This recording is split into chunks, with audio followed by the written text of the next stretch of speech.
Do you worry that your characters aren't interesting enough? That readers might find them boring?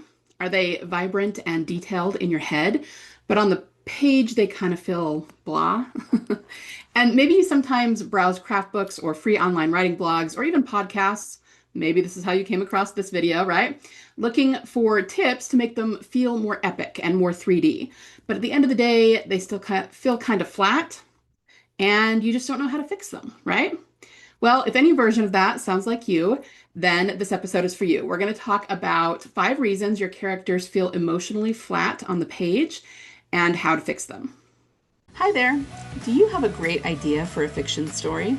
A story you're dying to bring to the world, but you don't know where you're going with it, don't know how to fill out a compelling plot, and have a hard time sitting down to even write words, much less finish your story? Even when you do write, do you worry that it's boring, that it drags, and that readers are going to hate it? So you stay stuck, write and rewrite the same scenes, and eventually give up, ending up with a file of half-written manuscripts and glorious story ideas on your computer. Hi, my name is Liesl, USA Today best-selling author and writer of 4 genres, and I've been writing fiction for more than 15 years. I teach fiction authors to write highly emotional stories based on elements of psychology and spirituality, with an emphasis on your unique subconscious creativity. Did you know that human beings cannot be emotionally healthy without stories? That we'd all literally go mad if we couldn't tell ourselves stories and derive meaning from them? It's true, and a scientifically proven fact. So, grab your chocolate of choice and your fuzzy slippers. Let's turn that story snippet knocking around in your brain into a full-length novel that will give your reader that emotionally cathartic experience they long for, make you money, and change the world. Who's with me? Okay, so why do our characters sometimes feel emotionally flat? Well, here's the thing. I know your characters create great emotion for you, okay? Otherwise, you wouldn't be constantly thinking about them or wanting to write stories about them. That's just how it is, right? But just because you feel really strongly about your characters doesn't automatically mean the reader will. The reader isn't in your head. They don't know what you know or see what you see about your characters. Okay, so let's compare this to something else. Let's say that you love chicken salad, or insert your favorite food, right? And because you love chicken salad so much, you love pretty much every chicken salad, any chicken salad. It doesn't matter what the ingredients are. It doesn't even really matter how high quality it is necessarily. You simply love it across the board. Okay, so even if it's a little bland, even if it's not terribly gourmet, you just love it because you simply love chicken salad. And of course, the more gourmet versions are far and away better than the bland versions, but the point is it doesn't really matter. You just love all chicken salad, okay? But you have to understand that not everybody has the same taste as you. If you want to sell someone on chicken salad who is currently kind of on the fence about it, you'd better feed them the best, highest quality, most gourmet chicken salad you can find. The version that no one in their right mind could say that they didn't like. It's a little like that with your characters, okay? When a reader picks up your book for the first time, they are always on the fence about your characters because they haven't read them before. You love your characters the way that you love your children or your grandchildren or your fur babies or your significant other, okay? I understand that. But your reader doesn't know your characters like you do, not yet.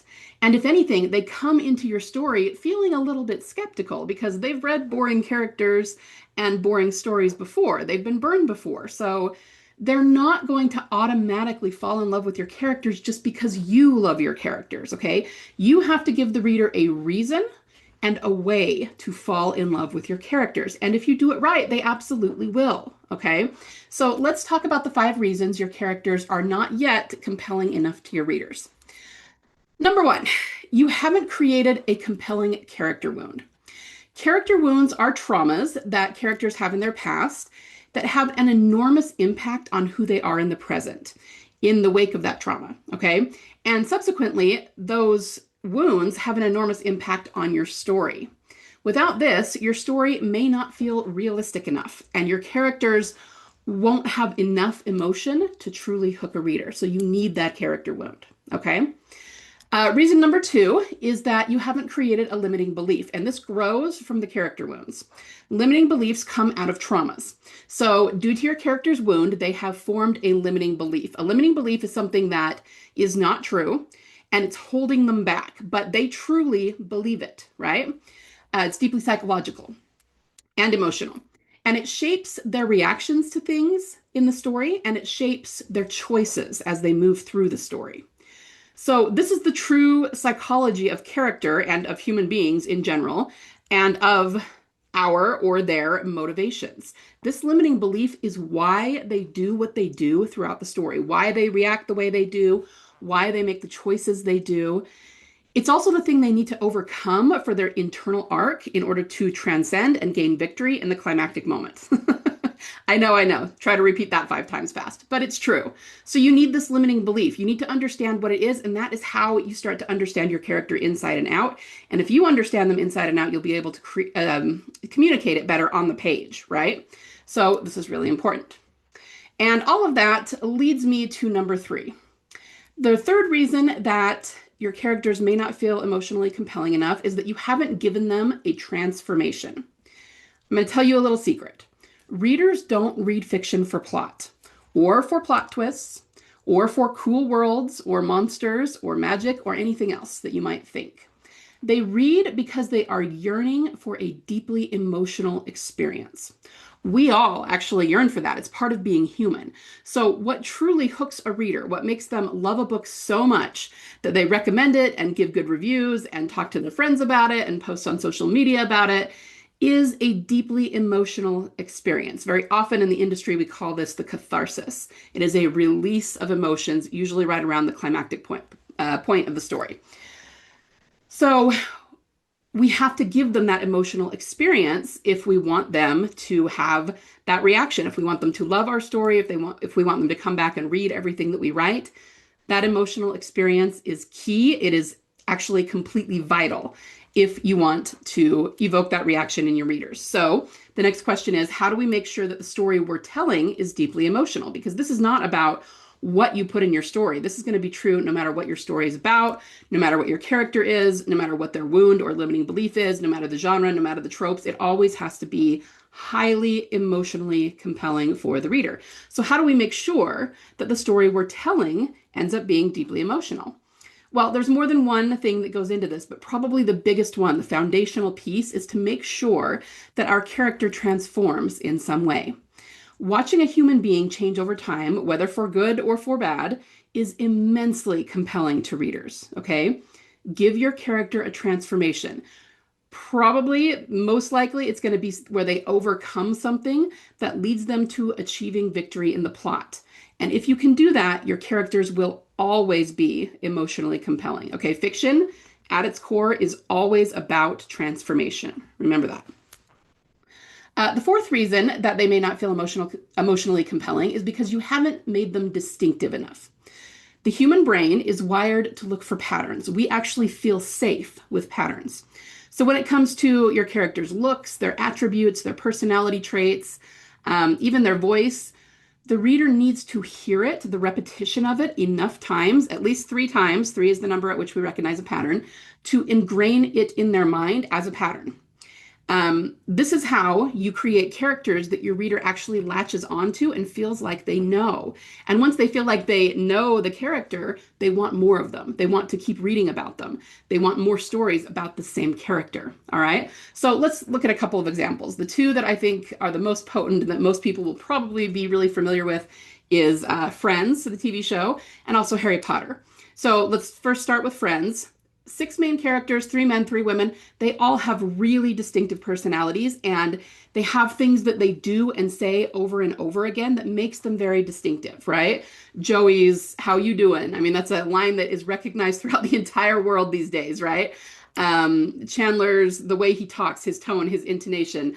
Monica's "I know" and compulsive cleaning. All of these things are repetitions to make your character distinctive, right? And then people latch onto them. We feel like we know that character, we love that character, and they can use jokes that wouldn't be funny except that we know this character, right? If Monica just said "I know" and nobody knew who she was, it really wouldn't be that funny. It's funny because she does it all the time, right? Same thing. Harry Potter, I mean, there's a lot of things we could talk about in the Potter universe, right? But I just want to talk about his description. She always describes him the same way. And for the most part, she only describes him once each book, maybe twice, maybe here and there that you don't pick up on as well.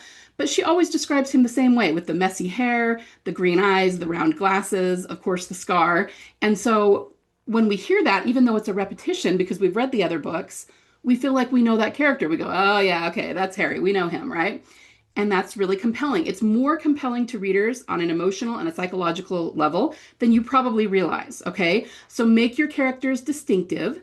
Just pick a few attributes. Don't go overboard with it, but repeat those attributes a few times so that the readers come to feel like they know your character. And remember, when they know something, when there's a pattern, psychologically they feel safe, which means they're going to love your characters and want more of them, okay? And finally, at number 5, another reason they might not feel emotionally compelling is because you aren't focusing on emotion enough when you write your scenes. We all tend to focus on the action when we write scenes. Yours truly included. I've been there, right? And that's actually fine, especially for your first draft. You're just trying to get the story down on paper, right? Totally understandable. But here's the thing. While it makes sense that you would conceive your story first based on what happens in the story, the plot, we all do that. That's how we absorb story, is by reading about what happens, right? We have this famous line attributed to Albert Einstein about how you cannot solve a problem from the same level that it came from, right? So we cannot be writing our stories from the same level at which readers consume them. We have to go deeper. We have to go higher level than that, if you will. So even if you're just doing action in your first draft, again, that's fine. You simply must go back in later drafts and put the emotion in and focus on the emotion. Eventually, you'll get to the point where you can kind of do it all at once, the more seasoned an author you become. But understand what I say what I mean when I say put emotion into scenes. I'm not just talking about, make your character cry more or laugh more or something like that. Of course, they're going to react to what's happening in the scene appropriately. But what I mean is more like understand what the character is feeling when they enter the scene. Understand how they feel about what happens during the scene, how the scene turns. How do they feel about that? Understand how they feel at the end of the scene and how it has changed from the beginning to the end of the scene, okay? Which, incidentally, is a mini transformation right there in the scene, okay? Again, fiction is all about transformation. And you see what I did there? That was repetition. See? So I'm doing exactly what I tell you to do. Okay, so let's do a quick little recap of the 5 reasons that your characters may not feel emotionally compelling, like they may feel a little bit flat on the page. You don't have a compelling character wound, which is a trauma in their past. You don't have a limiting belief that came out of their character wound, which drives their reactions and choices in the story. You don't have a transformation where they overcome something internally and that leads to their external victory in the plot. You have not made them distinctive enough in terms of attributes and characteristics, and you have not repeated those enough times to let the reader get to know your character. And finally, you are not focused enough on their emotions in the scene, and especially how their emotions turn based on what is happening in the plot, okay? So if you can fix those things, you will have very, very emotionally compelling characters. But if your characters are feeling flat on the page right now, chances are you are missing one or multiple of them, okay? So I just want to end here by saying, I'm really sorry. It really sucks. It sucks that you've been taught that writing fantastic emotional characters is supposed to be hard. It sucks that you've been taught that writing should be a struggle. All that does is keep you struggling throughout your entire writing career rather than learning and mastering something, right? It sucks that you've been taught to, just keep writing and eventually all the stars will align. All that does is keep your author success in the future rather than allowing you to experience it right now. And this is not how it should be. Every character you write should be emotional, relatable, and compelling to your readers. So much so that they stay up until late in the night turning pages to find out what happens to this character. Your readers should be clamoring for your next book and begging you to write more stories about this character that they've fallen in love with. I'm on a mission to spread the word about what it really takes to write characters your readers can't get enough of. It's all about the emotion and the psychology. And to that end, I created a mini course called Magnetic Protagonists. This course is only for authors who are ready to write characters that jump off the page, that grab their readers by the feels and just don't let go. Okay, the kind of characters who magnetize readers to them and their stories, hence Magnetic Protagonists. So if that's where you are in your writing journey, I will put the link to learn more about Magnetic Protagonists in the caption or the show notes. And if not, then hopefully what I have said today has been valuable to you and you can go plug it in to your current manuscript. So thank you so much for hanging out with me today. I hope you found this valuable. Now get out there and write the characters that only you can bring to your readers. And make sure you have fun while doing it. See you next time, guys. Thanks for listening today. If this episode helped or inspired you in any way, would you do me a solid and leave me a review? Reviews help other fiction authors find the podcast. You could also recommend it to a writer friend of yours so they can get the same inspiration you got. Remember, you have a story inside you that only you can tell. So get out there and write your soul story, because your readers are waiting for it with bated breath.